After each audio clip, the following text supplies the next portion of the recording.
This webinar is going to instruct you on variable overhead variances. We're going to build on the first three in the series by showing how variable overhead variances are computed and interpreted.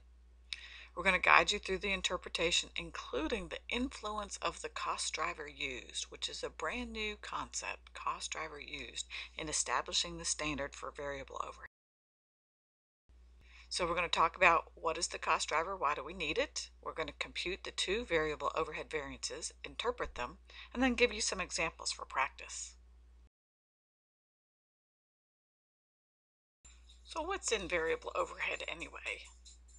Variable overhead contains those items that are used to maintain the equipment, utilities if you have an automated factory, very small materials like nails and glue, which are too tedious to count as direct materials, any hourly labor needed to set up batches, items that are consumed in production but not part of the product, like cleaning solvents and cutting blades and paint nozzles and brushes and so forth.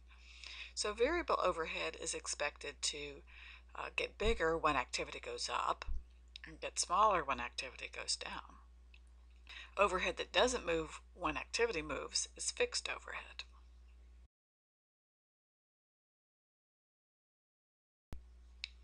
So we're going to have a standard for variable overhead for quantity and rate, but quantity of what? You can't go out and buy a pound of variable overhead, right? Variable overhead is a collection of things needed to support production, but are not direct ingredients in the product. So the business has to identify a cost driver which approximates the use of variable overhead. So the cost driver allows you to estimate how much overhead should be used given your production, given the number of good units you produced.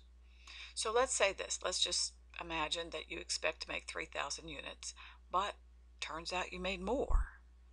What would you expect variable overhead to be? Higher or lower than what you initially thought when you thought you were going to make 3,000?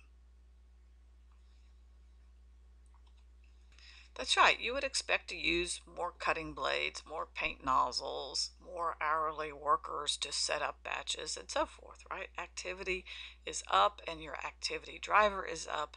And so we will use this cost driver as a measure of activity for variable overhead. We don't use units typically, even though units is a good measure of activity, because the cost driver is more specific to variable overhead. So some activity is more burdensome on variable overhead, such as moving material. The forklifts have to move material, and the cost of maintaining oil and gas and parts for the forklift is variable overhead. You're not making forklifts. So if you have particular jobs that use a lot of forklift time but don't make a lot of units, forklift time or materials moved will be a more precise measure of the burden in variable overhead. Okay, let's change the facts slightly. You expect to make 3,000 units, but you only made 2,000. What would you expect in variable overhead? You'd expect it to be down, wouldn't you? And you would expect the activity driver to be down. Okay, so what's unique about variable overhead is that we're going to use the cost driver to do the variance. There are two variable overhead variances, the spending variance and the variable overhead efficiency variance. Let's look at the spending variance first. The spending variance compares what was spent to what you would expect to spend given what the cost driver did. Now what about the variable overhead efficiency variance? That merely measures the efficiency of the cost driver. There is nothing in the variable overhead efficiency variance about variable overhead. I find this a terrible name because it says variable overhead efficiency variance as if it would measure how efficient you were in the items of variable overhead, but it doesn't. I prefer to think about this as the cost driver efficiency variance, but To date, I haven't been able to convince textbook authors to rename it.